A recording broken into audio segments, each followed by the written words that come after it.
Kohen Katz. It's a pleasure to be back, and I especially want to acknowledge a member of my own synagogue and my own morning minion, Marga Hirsch. Hi, Marga. Marga's in New Haven. I'm in Kent, Connecticut, which is northwest Connecticut in Litchfield County. For those of you who are Camp Ramah campers or families, I'm 3 miles away from Camp Ramah in the Berkshires, where both of my kids were campers. So it's nice to be here. And if you're in sunny Southern California, just know that this past weekend, it was snowing and cold here in Connecticut. And I was out shoveling the walk. So I may have retired from full-time teaching, but I'm still out there shoveling. And that's just the nature of the business. This Shabbos is the beginning of the month of Nisan. Spring is upon us in the Jewish year. And for those of you that really know the Jewish calendar, most of us greet the onset of Nisan with something like the words Gewalt, because it's going to be Seder just 2 weeks. So we're just a little under 3 weeks away from Seder night. As Ari said, it's Friday night, April the 15th. That happens to coincide in the Christian calendar with Good Friday. I'm not going to talk about that, though. What I do want to talk about is Seder and Symposium, the Greco-Roman background of the Haggadah. For those of you that were on my series on APHRODITE and the Rabbis, you've heard a little Vorspeise, a taste of what I'm going to say, but I want to lay out an argument. So first, let us begin with a Dvar Halacha. The rabbis teach us in the Talmud, in Tractate Pesachim, Shoalin v'dorshin b'hilchot HaPesach shloshim yom lifnei hachag, that it is our custom to start studying the rules of Passover already 30 days before the holiday, because they are complicated. And I want to reassure Ari that the Mishnah in Pesachim, in the very first chapter, says you only have to check the first 2 rows of your wine cellar. You don't have to go all the way back. So when you're doing your Pesach cleaning, unless you happen to have mice or a weasel who might drag chametz way back in there, you can get away with surface cleaning and just making sure. We have 3 ways of getting rid of chametz, one of which is burning it. We literally find the chametz, collect it, and Erev Pesach, that'll be Friday the 15th, we burn it in the morning. The second way is by selling it, and we take the opportunity, usually using your local rabbi, to fill out a contract which allows some non-Jew to own your chametz during Pesach. Someday, somewhere, there's one non-Jew who probably owns all the Jewish chametz in America. And you're going to get a knock on the door, and he's going to say, I've come for your chametz. Until that time, we're okay. And then the third thing we do to get rid of chametz, and we do that again the morning before the Seder, is we simply annul it. We say a formula that says, any chametz that I may have, I now say I no longer claim any ownership over. So we annul it, we sell it, we burn it. We really want to get rid of chametz. And my Hasidic colleagues, of course, want to get rid of the chametz in their neshama as well. It's a good time to purge yourself of all the things that puff you up. I do, though, want to talk not about halacha as much as about Agadah. And in order to do that, as is my wont, I want to go back, far back in history. Right now, to start, I'm going to go as far back as 40 years ago. A little more than 40 years ago. In 1980, I was there. There was a exhibit in New York City. It was at the Natural History Museum. And in Washington, D.C., it was at the National Gallery of Art.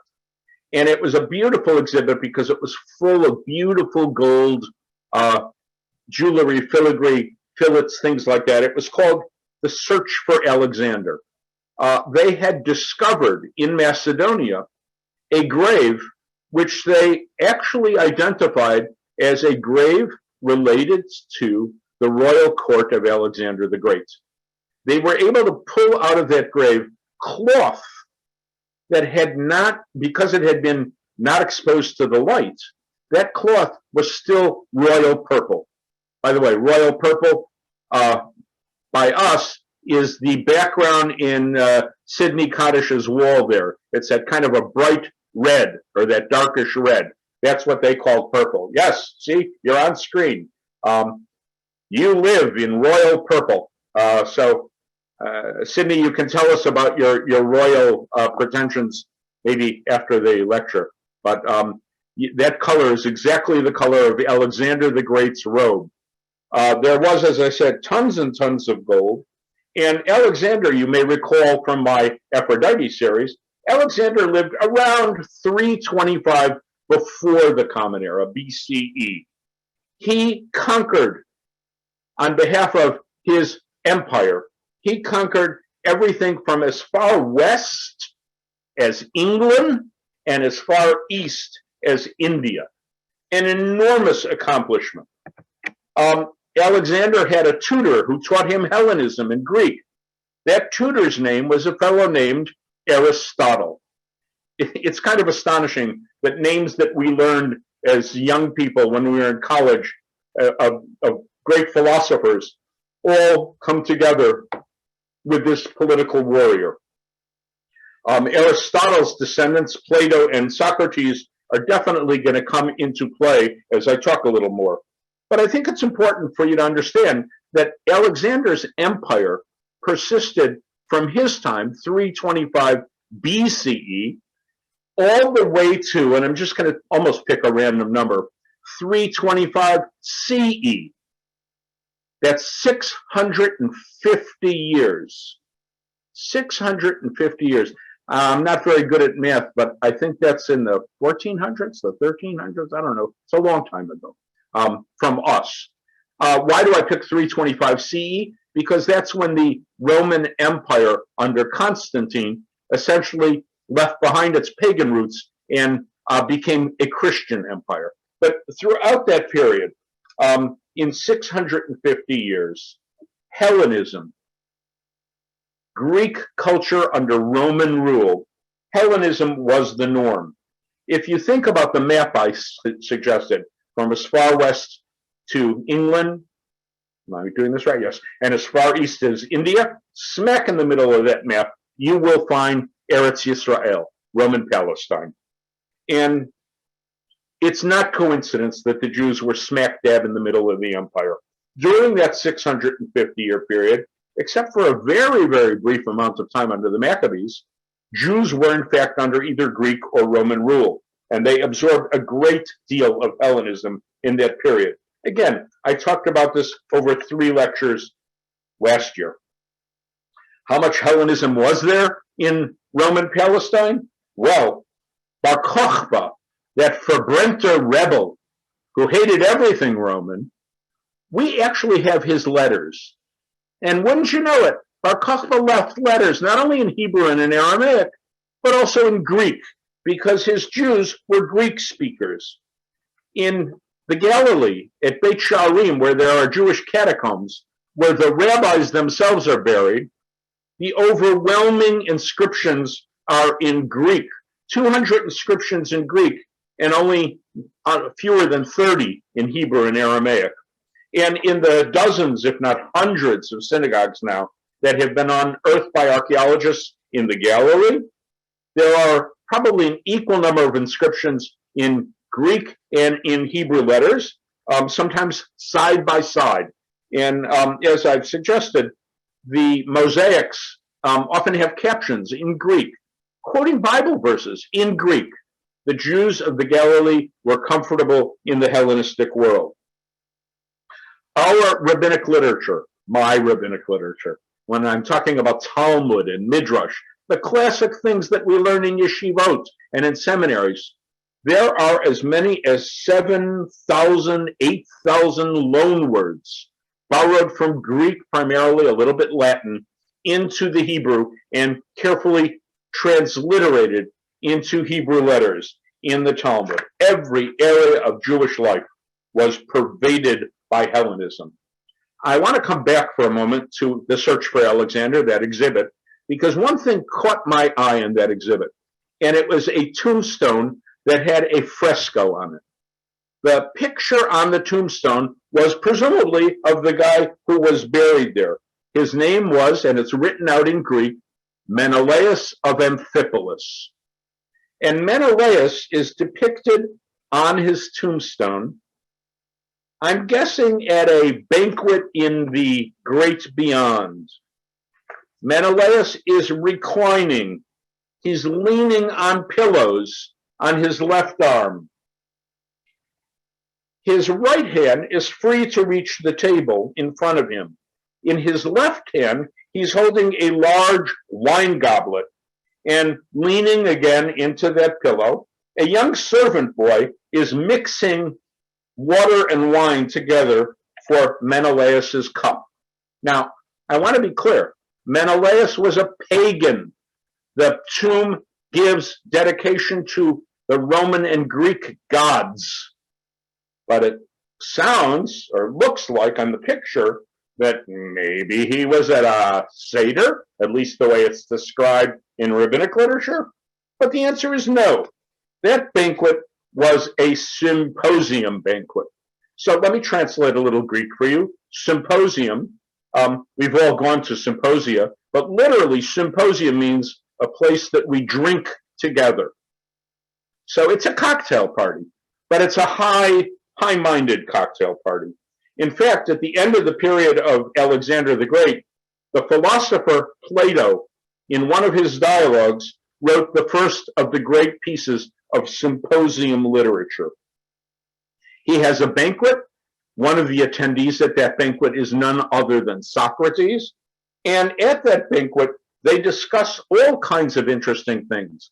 But the rules for the symposium were very well laid out. At a Greek literary cocktail party, you had to have at least 3 cups of wine. You had to have some kind of lettuce. There are, in fact, 7 different kinds of lettuce mentioned in symposial literature. You had some kind of a flat bread. There were questions that were asked to set the evening's discussion. And by the way, very often, as we'll hear, the questions related to the food that was being served. That reclining position, as I mentioned, was essential for the symposium banquet. Because in the ancient world, they did not have forks. They had not yet invented the fork. Well, that's not true. They had pitchforks, but nobody ate with those. They ate with their fingers. They ate finger food. So obviously, before they ate, they would wash their hands. They would pour libations from their cup. They would sing prayers and hymns to the gods. And at the end of the symposium banquet, there would be, how do we say this, burlesque. They would go off to the comedians and what they called in antiquity flute girls. I just want to point out, for those of you who are delicate of ear, these flute girls did not actually play the flute. So you can use your imagination to understand what was going on there at the burlesque. But all the way from the time of Alexander in the 4th century BCE up until Macrobius in the 5th century CE. So for 900 years, we have a record of symposium banquets and symposium literature.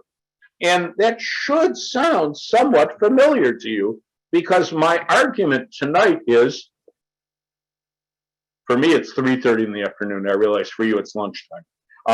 My argument at lunch is that the rabbis were faced with a choice. In the year 70, as you know, 70 of the 1st century, the temple in Jerusalem, the Beit HaMikdash, was destroyed. And the rabbis had to decide, wow, what are we going to do now?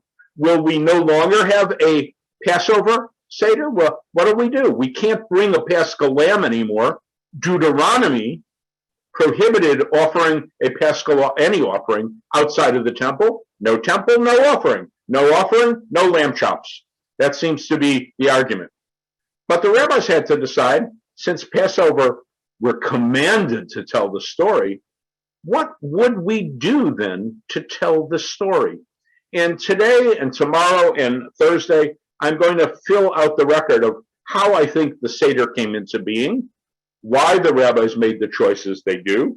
But I think that the bottom line for me is that when they decided to move from a sacrificial meal to a celebration in the evening in your own home, they chose as their ideal of a festive meal, the fanciest meal they could imagine, and that was a symposium. The historian slash philosopher Plutarch lives between 50 and 120 of the Common Era. In other words, Plutarch lives at the time of the earliest of our rabbis. Plutarch describes a symposium meal as follows. And while I'm reading Plutarch on the symposium, think about your Seder.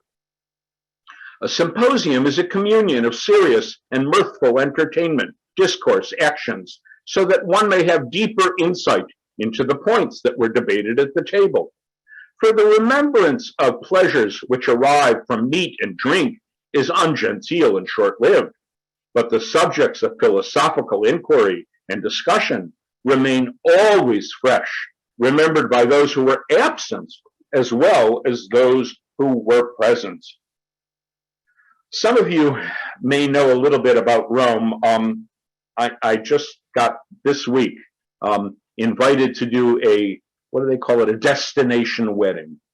So I kind of rolled my eyes. I'm a rabbi, all right, I'll do the wedding. It's for, fine. And it turns out that the wedding is in Capri, the Isle of Capri, off the coast of Italy. Like, okay, I can handle that. But what's important for me is very nearby Capri, a short boat ride away, is the town of Pompeii. And Pompeii was utterly destroyed when Mount Vesuvius erupted in 79 of the Common Era. So again, 79 of the Common Era, we're talking about the earliest rabbinic era. And the historian who wrote the narrative, he was a natural historian, his name was Pliny the Elder. Pliny wrote about the eruption of Pompeii.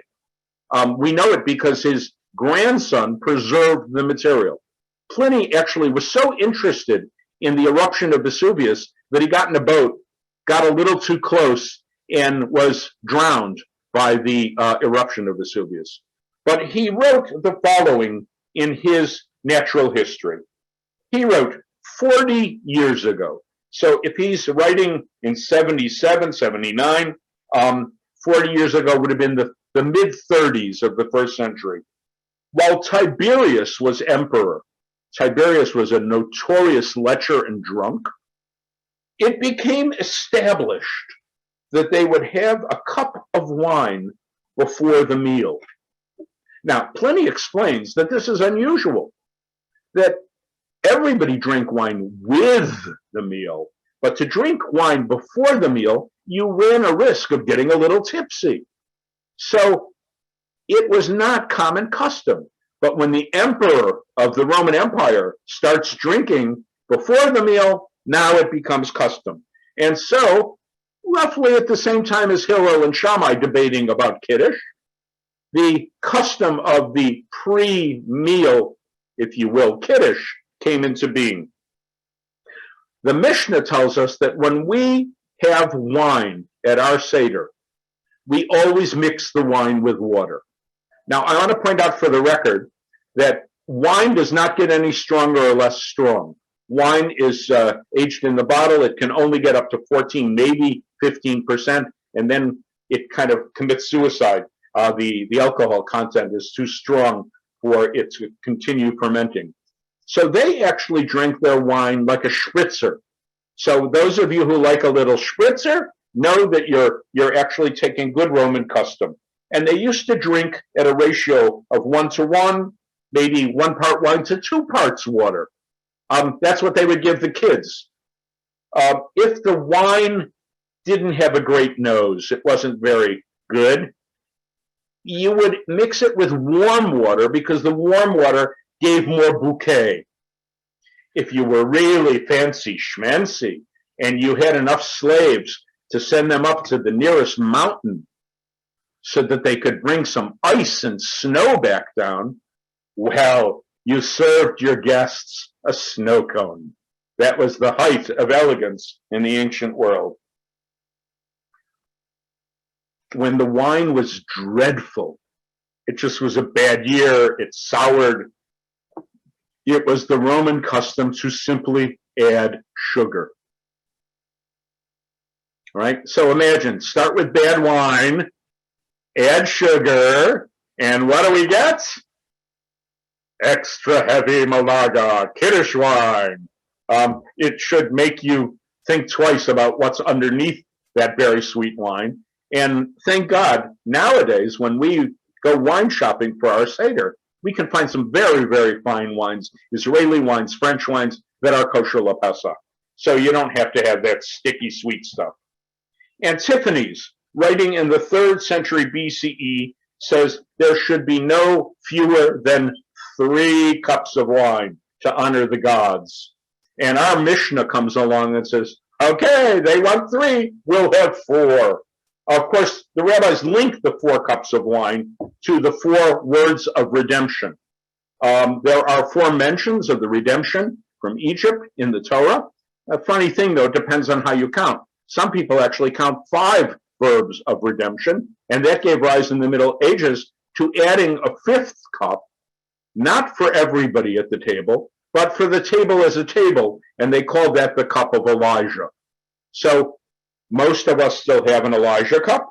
Here is a story about how we got to have wine and water. The vine was brought by Dionysus from the Red Sea to Greece. And men in those days drank their wine unmixed, no water, and of course they got drunk. Once, while they were drinking, a rainstorm came, and after the weather cleared, they found their wine mixed with water. It was quite pleasant, and from that came the custom of always mixing. The Mishnah tells you for all 4 cups, mazgulo kos rishon kos sheni, you mix your cup of wine. So for those of you that want to make it through your Seder and not get drunk, feel free to put in an ice cube or add some water. Plutarch says that at a symposium, Plutarch again living sometime in the 1st century, that the guests at the symposium banquet would sing together a song praising the god Bacchus. Bacchus is, of course, the wine god. So they would basically say Kiddush. And at that point, they would bring out appetizers. Now, I live on the Upper West Side of Manhattan when I'm not here in Connecticut. And I want to be clear that, you know, when we do a literary cocktail party, we also have appetizers. We pass around, how do you say it in French? Crudité. If I were to translate crudité into Greek, the word is karpos. Greek, karpos.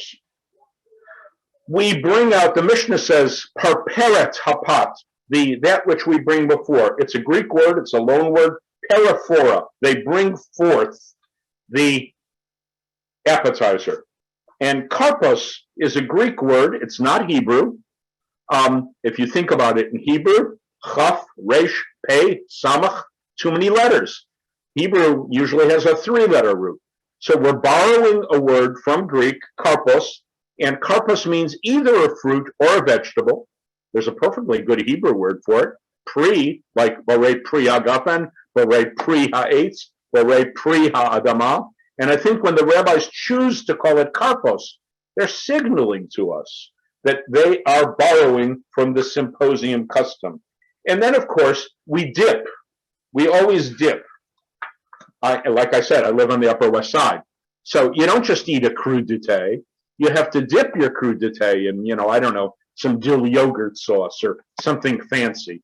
And they used to dip in something salty. They loved briny dips. So they would dip in some kind of salty water and eat their crudité.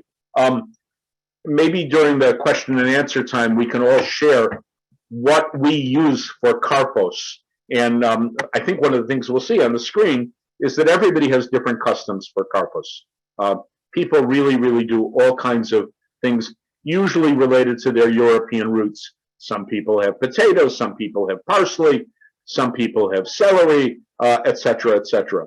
We have taken in my home to put out a complete platter of veggies for Karpas so that people can nosh their way through the Seder and not get too hungry and too unchy about, let's get through this fast.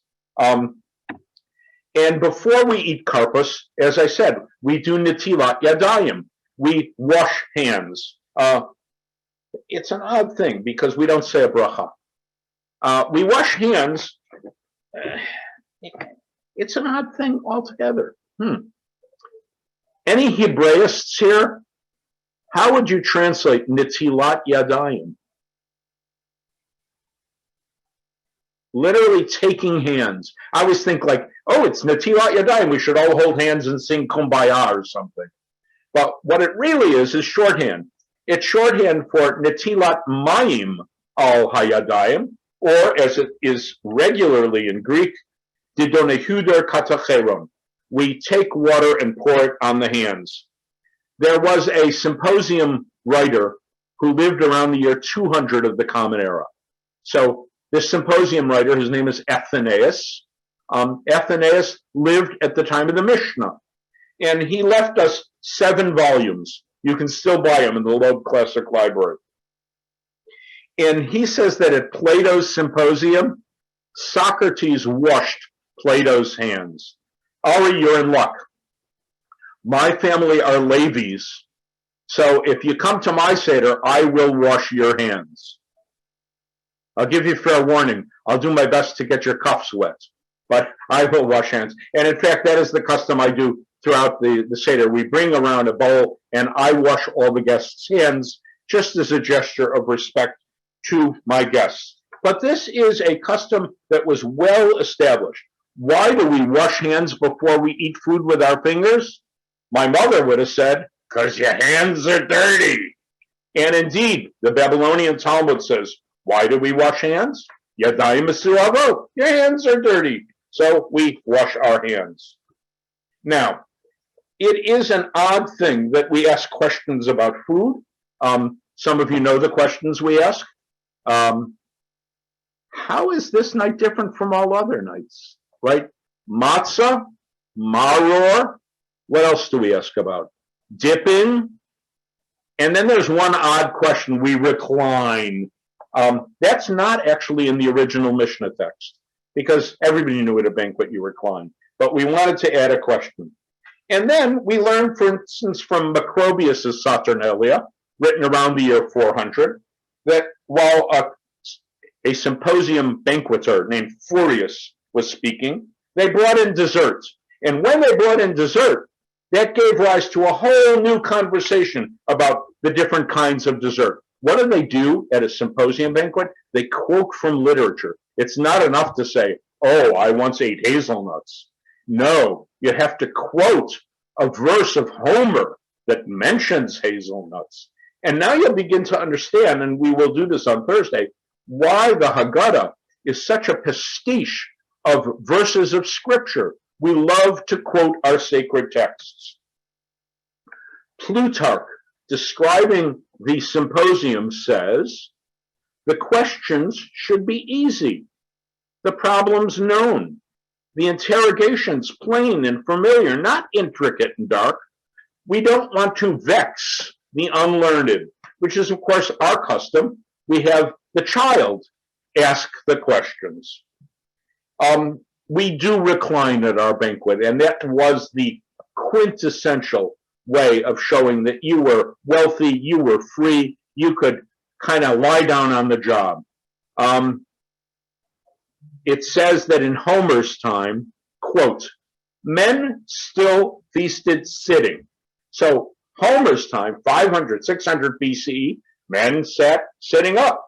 Now, I'm still quoting, but gradually they slid from chairs to couches, taking as their ally relaxation and ease, leaning on their left arm. That's from Athenaeus around the year 200. We would recline, the word "cline" here is important, at a triclinium, a 3-sided table. And that word, triclinium, is quoted in Pirkei Avot.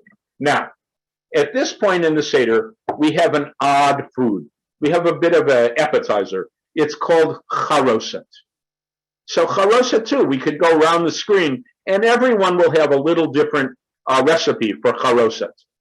But here I'm going to read Athenaeus from the year 200 in his Diipnosophistoi, the sages at banquet. He says that we eat a combination of nuts and fruits mixed with spices and wine. And the discussion at the symposium is, should that be an appetizer or should it be dessert? And in his banquet, Heraclides of Tarentum holds the day, and he says, oh no, it definitely needs to be an appetizer. It serves really well as an appetizer. And so indeed, we still eat this appetizer. We call it charoset, but there's no special bracha for it. There's no special bracha for it because it's not commanded by the Torah. It was the custom of the symposium banquet. And the rabbis said, okay, so we'll eat it too. And we won't say a special bracha, we'll just mix it with our maror and our matzah. Then, of course, and you know this from your own Seder, we talk about the famous rabbis who were all together at Seder. Rabbi Eliezer, Rabbi Akiva, Rabbi Tarfon, Rabbi Yoshua, Rabbi Elazar ben Azariah, Hayum Mesubim b'Bnei Brak. These 5 famous rabbis were reclining at banquet in the town of Bnei Brak. Symposium literature always opens with a list of the guests who were present. So, for instance, Archestratus of Syracuse, in his symposium work called Gastronomia, says there should be at least 3 to 5 very well-known people at your symposium. And then he lists them. We not only have this list of famous rabbis in our Haggadah, but in the Tosefta, there's mention of a Seder that took place in the town of Diocasaria. We know that town is Lod. And at Lod, at Rabban Gamliel, he had a Seder with famous people. And I don't know really how big the banquets were.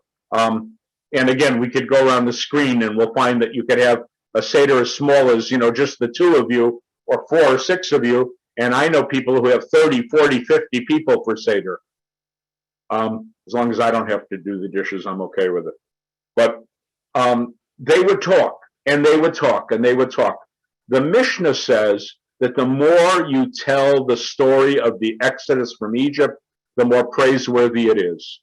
And we learn, of course, that at Gamliel in Lod, at his Seder, they stayed up until the cock crowed in the morning. In the Haggadah, the students come and say, Rabotenu, Higia Zman Kriyat Shema Shel Shachari. Rabbis, it's time to daven Shacharis. And at Plato's symposium, I'm not talking about a Seder now, I'm talking about Plato. At his symposium, they talked until the cock crowed. So this was a common metaphor of how wonderful the conversation was. You could go on all night. And you went on all night quoting sacred literature. In the symposium literature, they say again and again and again and again, Epega Omeros, as it says in Homer, as it says. Why do they say Homer rather than read Homer? Because the legend of Homer was that he was a blind poet, so he's always reciting. And I think that vestige is there in our Haggadah, because when we quote scripture, we don't say you can read in the Torah. We say shene'amar, as it is said. So it's the exact same phrase that we use to introduce Torah texts, they used to introduce the sacred Homer. The rhetor, he was a great professor of rhetoric, Quintilian.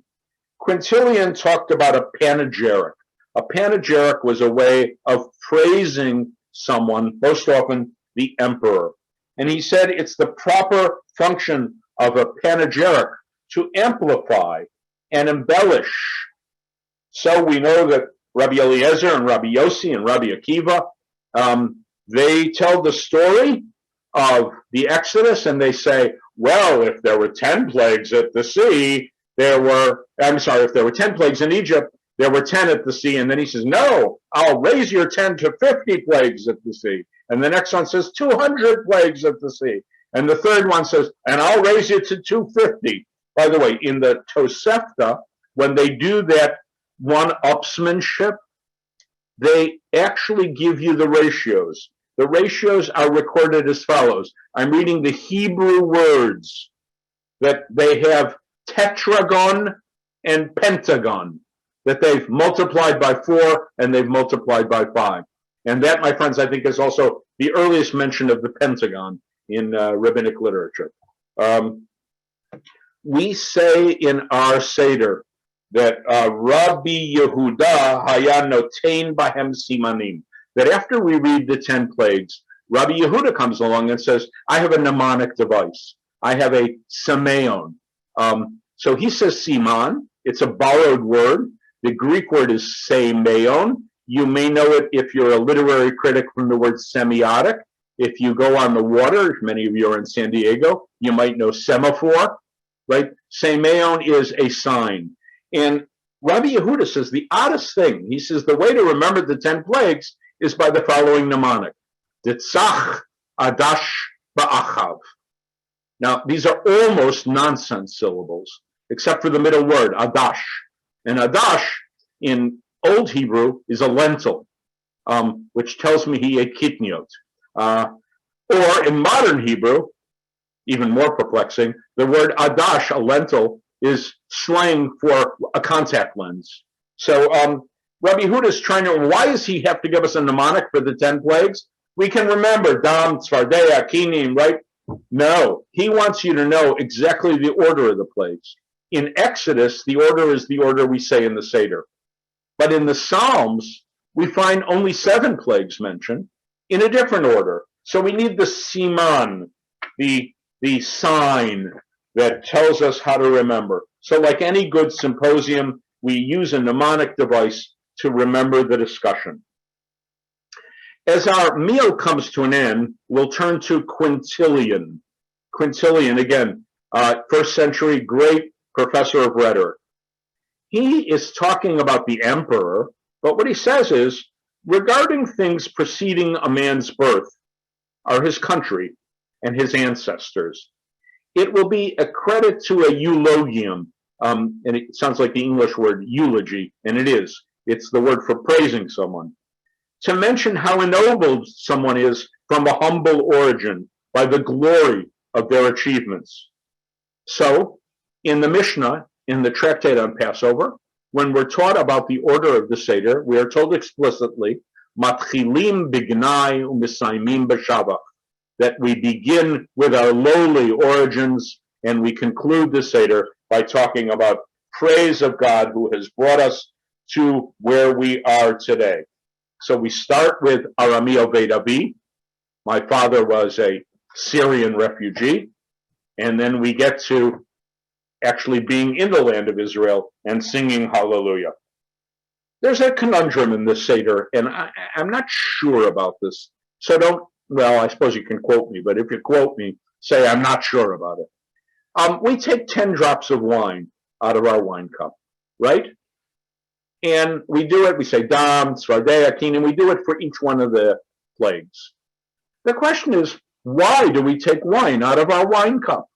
So I'm asking this as a kind of a toss-up question. If someone knows the answer or thinks they know the answer, why did they take wine out of the wine cup? Can you signal, put your hand up, something, and Ari will, okay, Azaria Liron, what do you think? Unmute. So the way it was taught to me is that we decrease our joy to remember the sorrow, that the cost that our joy had. What was the sorrow? The sorrow is the pain of the Egyptians and all the servants of Pharaoh who didn't have any choice in the systems of oppression of Egypt. Wonderful. That explanation, by the way, is a particularly progressive Jewish 20th century explanation. Now, it's true, there is a 2nd and 3rd century commentary that the angels want to sing Hallelujah, and God rebukes them and says, my creatures are drowning and you want to sing Hallelujah? But if you think about the Seder, on Seder night, we are simply dumping on Egypt. We are not sympathetic to them at all. We sing Shvo Chamatchal Hagoyim, right? Pour out your wrath on those who did not know you. In my home, we sing that line of Psalms to the following tune. Shvo Chamatchal Hagoyim, Shvo Chamatchal Hagoyim, because it kind of deserves a little bit of parody. But I like the explanation. It makes my heart feel liberal and good. But I don't think it's actually the historic explanation. Anybody else have an explanation why we take drops of wine out of the cup? All right, I'm going to give you Bert's theory. Oh, Ari, you have a theory? No, I'm looking around the room to see if anybody's raising their hand. We have an esteemed group of CSP scholars for over 400 programs. I thought maybe someone else would like to share, but if not, let's hear yours. Okay.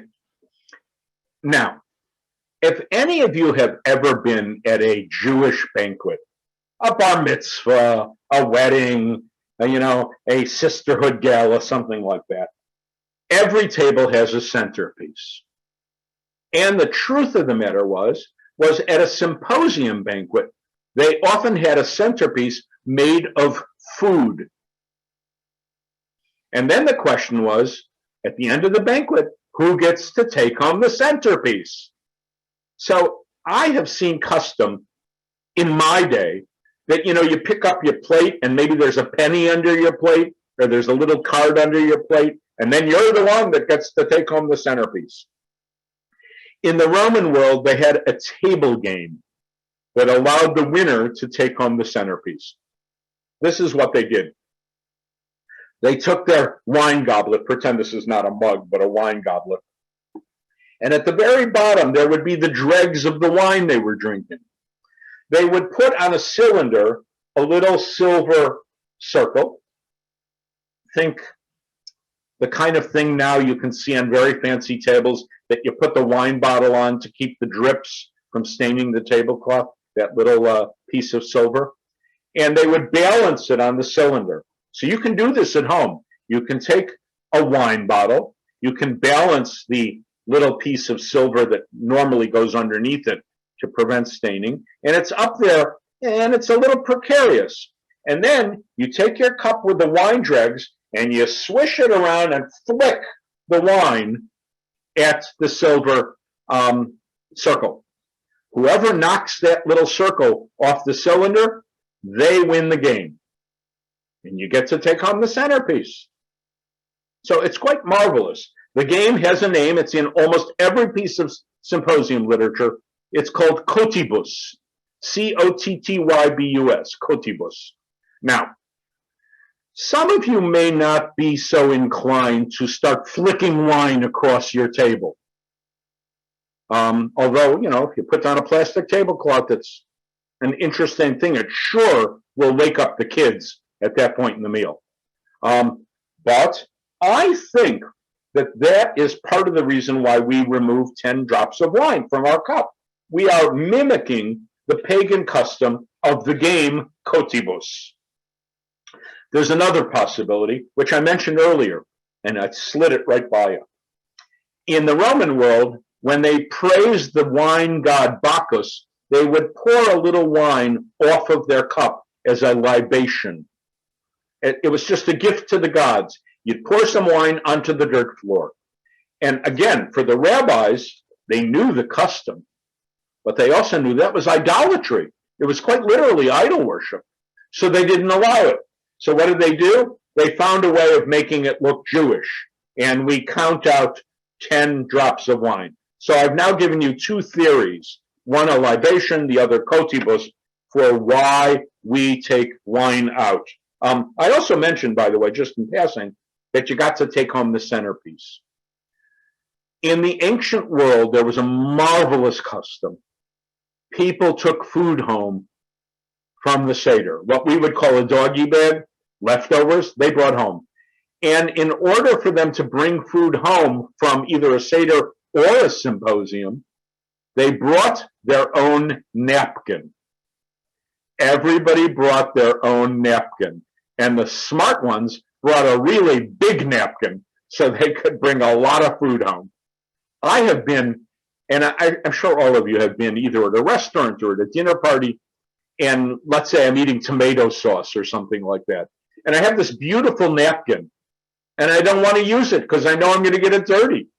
So I'm like, what do I do here? But if it were my own napkin and I knew I was going to bring it home and launder it myself, I'd be much less reluctant to use it. So that's how the Greeks solved that problem. So when you invite people to your Seder this year, tell them to bring their own napkin. I mentioned that we have maror, we have bitter herbs. And bitter herbs are mentioned explicitly in the Torah. Maror, bitterness. Some people use horseradish. Some people use onions, scallions, something like that. But a lot of people use romaine lettuce. And as I said, there were 7 different kinds of lettuce mentioned in Athanasius' Symposium. We are so proud, we say Hillel invented the sandwich. It actually says in the Haggadah that Hillel used to combine together matzah and maror. But Athanasius says at the symposium, they used to combine together bread and lettuce and some kind of meat, kind of the original BLT, I think, or something like that. And then he says, and others used to put bread and meat on a skewer. So that would be shish kebab, I guess. So things that seem very Jewish maybe have been around for a long time. We end the Seder with the recitation of Hallel. On either side of the meal, we sing the psalms that are the Hallelujah psalms. But Athanasius, again, writing at the time of the Mishnah, he says that at every gathering, the ancients would celebrate a symposium and they would acknowledge the gods by singing chaplets, hymns, and songs. At the very end, we say Nishmat Kol Chai, what we call Birkat Hashir.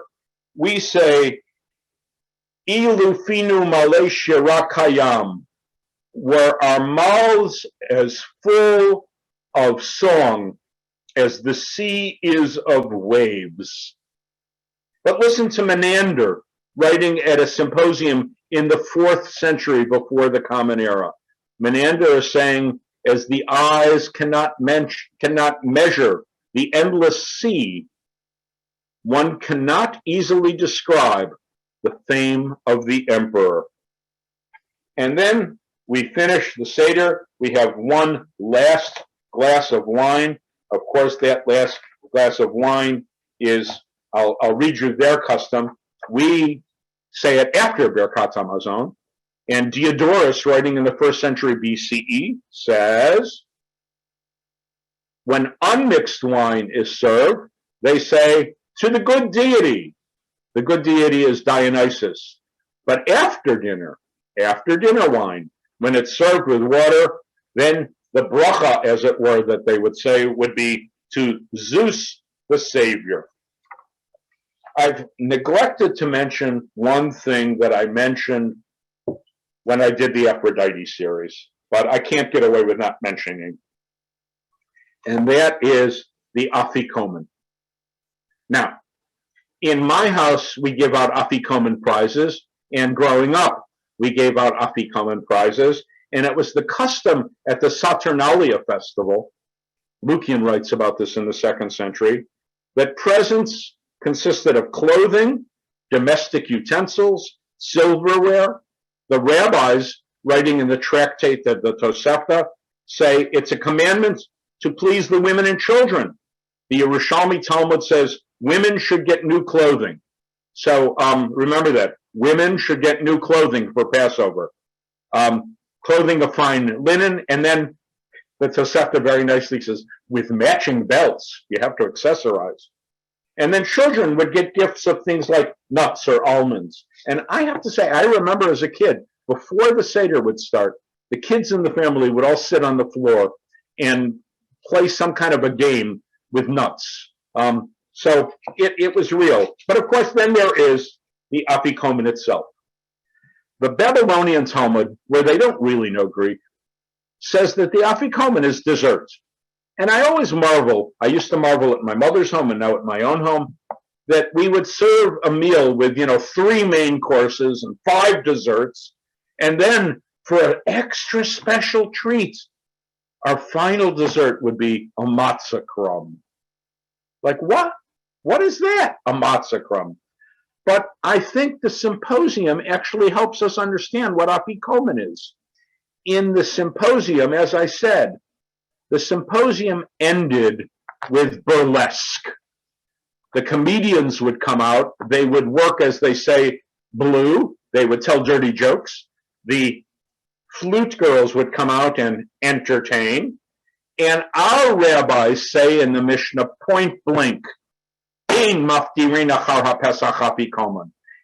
we've eaten the Paschal meal, we do not go to the comedians. It's as though the rabbis are saying, yes, we know we have adopted the symposium.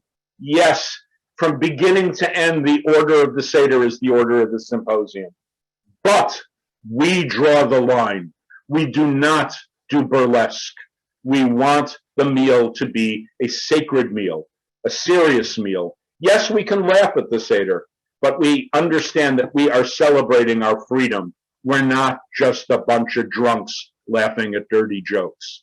And that's why the rabbis say that you should not have afikomen. You should not go apekomios to the comedians. So with that, I'm ending my kind of exposition, my argument that the Seder is a symposium. And I just want, before I entertain for a few minutes of questions, I want to just draw one implication. If I and my colleagues are correct, and Ari tells me that my teacher, Lee Levine, gave a very similar lecture, 20 years ago or something like that.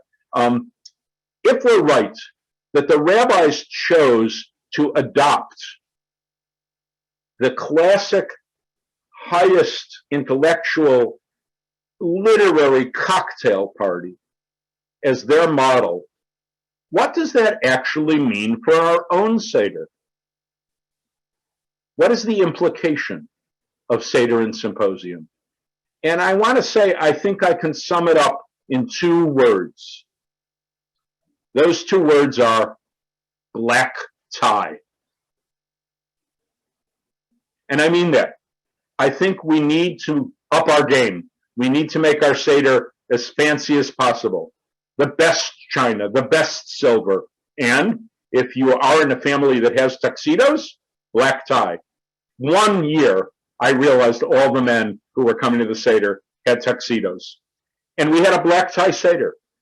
And it really was quite marvelous because it changed the whole feeling for what we were doing. And I commend that to you. We take the best and make it our own. I think, Ari, am I right? We have 3 or 4 minutes for questions, comments. Sure. I'm going to open up the chat for a second if you want to publicly chat your questions, or you can send them to me privately. I see someone has, Tybal has a hand up. Sure. Before we get there, just a few quick questions. Number one, how often would the Romans do a symposium? I mean, was this like a weekly thing, a monthly thing? No. You're asking a good question because it wasn't at a fixed time. It was very often associated with the festival called Saturnalia. Saturnalia took place, oddly enough, usually between December 25th and January 1st. It was a festival marking the change in the season, and it was very much celebrated with gift giving. So that would be a good occasion for a symposium. And indeed, Macrobius in the year 400 named his symposium literature Saturnalia. But it could be any time in the year if there was occasion. Petronius, famously in the Satyricon, throws a symposium to show his newfound wealth. You also mentioned flatbread at the symposium. So I've heard some of what you said in different contexts, but I never heard about the flatbread. Is that really something they would serve at the symposium? So it depends a little bit where you eat. But it was quite common in the ancient world that they did not use yeast bread. They would bake bread without leaven, and it would be a very quick loaf of bread. Think nowadays, pita. They'd spread it literally on the wood-burning oven. They'd pull it off, and you had a loaf of bread. So flatbread was quite common, and it was quite convenient because you could use the bread to pick up the food. If you didn't have a fork and you didn't want to eat with your bare hands, you'd scoop with your loaf of bread. So, I mean, I guess we all need to learn how to scoop with our matzah. And then there was a point brought up in the chat about, I understand that the symposium was only for men. I don't know if there was an age like minimum, but of course the Seder, it's for everybody, and we encourage children. So I assume children, I mean, what were the requirements? Who could attend a symposium? Yes, it was very unusual for women to attend a Seder, precisely because of the flute girls at the end. You mean symposium? I'm sorry, yes, a symposium. Thank you, Ari. Symposium. You didn't want to besmirch your reputation by being at a place that you knew would end up being quite bawdy. And so much the more so, it was inappropriate for kids to go. Our custom, our halacha at the Seder is just like women participated in the Exodus, women should participate in the Seder, and we are commanded 4 times in the Torah to tell our children the story of the Exodus. Okay, so let's see. Tybell, you had a question. I'm going to unmute you. Go ahead. The first was earlier in the presentation, you had asked if anyone did anything unusual for Karpas. Yes. And the first year in the pandemic, we were supposed to go out of town. Supplies were hard to get. So given its Hadamah blessing, we used banana because we had banana. And it's banana. I have to say that is the very first time I've heard of a banana for Karpas. I have heard of a banana in someone's charoset, but never Karpas. So good on you. And I see Margaret. And the other is, I'm interested to know whether assuming you led, put a kittel over your tux. Actually, the year I was wearing the tux, I did not.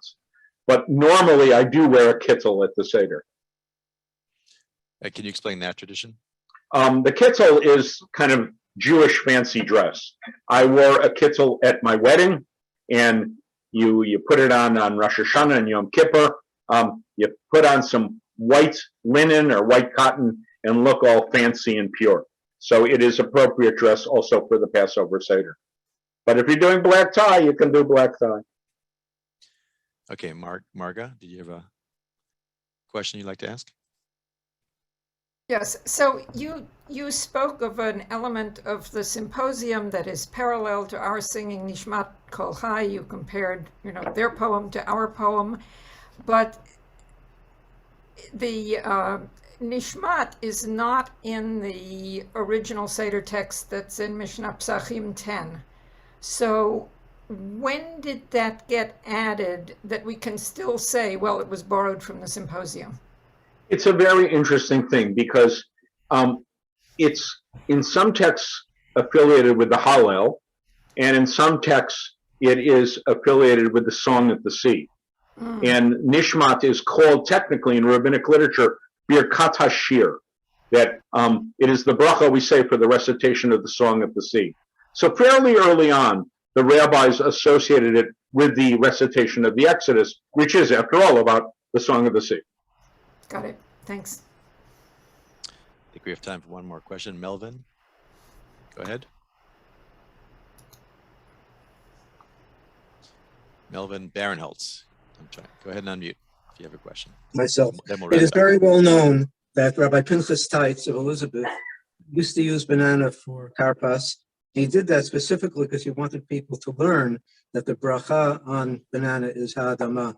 And his children and grandchildren still do that. Lovely. So it's title's not the only one. There is a precedent for it. Quite marvelous. That's Thank great. you. So be creative this year. Use bananas. Use mini carrots. Use celery. Use whatever you want.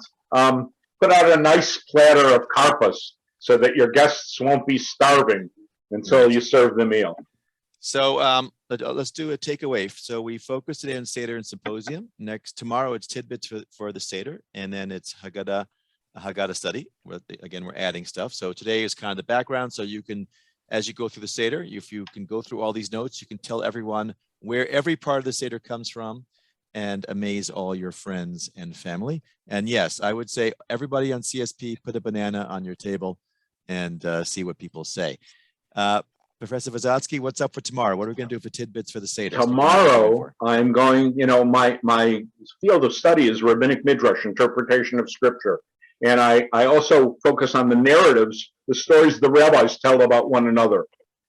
We all gossip about our clergy people. But if we wait 500 years, it's sacred literature. So tomorrow, I'm going to tell some of the stories about the rabbis who appear in the Haggadah, and I'm going to share some of the really outrageous interpretations of the 10 plagues so that each of you can bring material to your Seder that's not in the Haggadah, but new material that's relevant to the text. Terrific. Awesome. Again, this is a gift to CSP. Well, first of all, thank you, donors, for helping support CSP. And this is our gift back, something to start talking about. 3 days of learning for your Seder so you can amaze your friends, even if it's just with the banana. Trust me, that will be the highlight of it. Could be the highlight of a Seder, right? So lots that we've learned today, lots that's coming up. And, since we have 2.5 weeks, we can still order. Do you have any recommendations for Haggadot that we should be looking at online that we can ask you about over the next few days, Professor? Yes, give me 1 second and I'll grab it from the desk. Okay. Well, Professor Visotzky goes and grabs his Haggadah. Yeah, this is the time. You have last year or the year before, when Amazon was having that shortage, I always like to, this is my window to order there it is. Passover Haggadah graphic novel. Okay, I have that. That's been. Let me put my headset back on. Okay. So I didn't hear anything you said. I was just saying I have that came out about 2 years ago, maybe, or yes. Right? And I consulted on this Haggadah, and it's a lot of fun. It's exactly what you might expect, particularly if you have kids. It's quite literally a comic book, a graphic novel, if you will, Haggadah, in which the story is told, and the traditional Seder is laid out in the mouths of the people. Here is, since we're supposed to all see ourselves as though we went out from Egypt, here is the famous selfie taken at the division of the sea. And if you look really carefully, you can even see I'm there. So that's why I recommend this Haggadah. Okay, so you can probably find that online. I am a cartoon character in the Haggadah, as is my grandson Asher. So it's all very nice. I will email you guys the link if you want to order that. We have a It's a lot of fun. What's the name of it? Is there a special name for people who want to look it up? Yes, it's cleverly called the Passover Haggadah. Okay. Passover Haggadah graphic novel, and the editor is Jordan Gorfinkel. He's a right-wing conservative, left-wing Orthodox Jew, and he actually earns his living as a producer for comic books. So he got this great idea. Let's do one for the Haggadah. It took him 5 years to do it, and now we have this marvelous thing. Kids at the table will love it. And when I say kids, I mean up to about the age 85. Okay. Okay, so check that out. And you're in the zone for Pesach. CSP's got you covered. We'll see you guys tomorrow, same time. Tidbits for your Seder, stories of the rabbis. And as I was mentioning people a few years ago, I like to go on to doing my shopping this time of year for Pesach, for the Seder, for the Afikoman. And there was a major problem because of COVID trying to get stuff in time. They would tell you, yes, you can have your matzah, it'll arrive in June. So hopefully this year, and I know we've got some issues, supply chain. So you may want to get on right now and make sure you can order all your needs, including your Haggadot for Pesach. With that, I'm going to run. Nice seeing you, everybody. Dave Phillips, nice to see you. Anita and Edward Lasher, Joseph Ruder, always nice to have you. Carol Richmond, nice to see you. Ingrid Gallen, I'm off. See you tomorrow. Bye. Bye, everybody.